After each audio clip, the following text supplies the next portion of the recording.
Assalamualaikum Kiai. Waalaikumsalam Dito. Maaf Kiai, nasihat apa kali ini yang akan disampaikan? Baik, kali ini kita bahas tentang akibat tak segera ambil tindakan. Ada perusahaan besar bernama Rahmatnya Allah atau Rahmatullah. Sebagaimana perusahaan, ada orang yang bekerja di dalamnya, bekerja sebagai karyawan. Ada juga orang yang di luar perusahaan yang wirawiri di luar perusahaan, ya penjual. Penjual itu ada yang jualan bakso, ada yang jualan nasi bungkus, kerupuk, dan lain-lain. Bahkan ada juga orang yang mengemis wirawiri di sekitar perusahaan. Mereka menengadahkan tangan meminta kepada karyawan yang wirawiri pulang pergi dari perusahaan, keluar masuk perusahaan. Para pengemis itu umpama orang-orang yang meminta kepada Allah, tapi tidak pernah bekerja di perusahaan, atau tidak pernah bekerja di perusahaannya Allah. Bertahun-tahun mereka meminta, kadang diberi, kadang juga tidak. Tapi ketika para karyawan dapat gaji itu, mereka tidak ikut mendapatkan gaji dari perusahaan. Ketika karyawan perusahaan itu naik gaji, maka pengemis itu tidak ikut naik gaji, karena mereka bukan karyawan perusahaan. Penjual-penjual itu mereka sedang berdagang, kadang ada yang beli, kadang juga tidak ada yang beli. Mereka terikat oleh asbab musabab, dan mereka berusaha membuat iklan-iklan atau daya tarik agar orang membeli jualannya.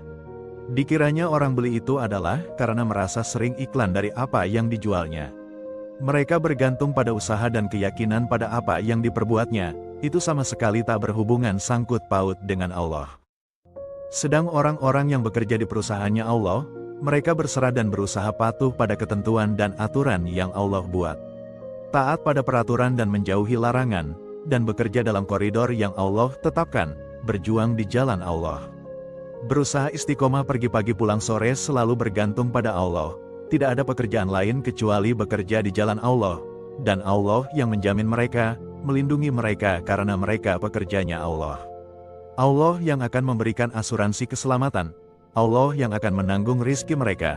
Allah menyayangi mereka, menjadikan karyawan-karyawannya sebagai kekasih-kekasihnya. Setiap yang konsisten dan totalitas bekerja akan diberi pangkat dan jabatan kewalian. Dan Allah sediakan hadiah-hadiah, atau THR, dan hadiah kejutan-kejutan kepada para kekasihnya, kado-kado sebagai kejutan, dan Allah suka kejutan dan rahasia-rahasia. Allah berikan prank, tapi sebelumnya akan diuji, dan Allah tersenyum ketika melihat para wali-walinya bahagia setelah melewati berbagai ujian. Ada manajer-manajer dalam kewalian, dan mereka bertugas mengatur karyawan.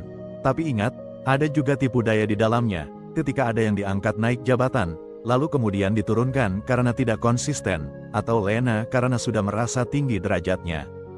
Ada juga yang diangkat jadi kepala bagian lalu turun lagi jadi cleaning service WC, karena bekerja menyelesihi tugas perusahaan. Saya contohkan, seorang yang sedang nunggu bis di tepi jalan, mau naik bis, dari Surabaya mau ke Jakarta, dia menunggu dengan teman-temannya yang juga mau ke Jakarta, rencana mau mencari pekerjaan di Jakarta. Temannya sudah naik bis. Seorang itu tak mau naik. Sudah beberapa tahun berlalu, dia tetap menunggu bis. Jika ditanya, kenapa tak naik bis? Banyak jawabannya sebagai alasan, belum saatnya naik, menunggu isyarat, melatih kesabaran, menunggu saat yang tepat, dan berbagai alasan dia kemukakan. Teman-temannya yang dulu pertama bersamanya nunggu, sudah pada sukses, ada yang jadi pengusaha dan punya rumah mewah, istri cantik, mobil mewah.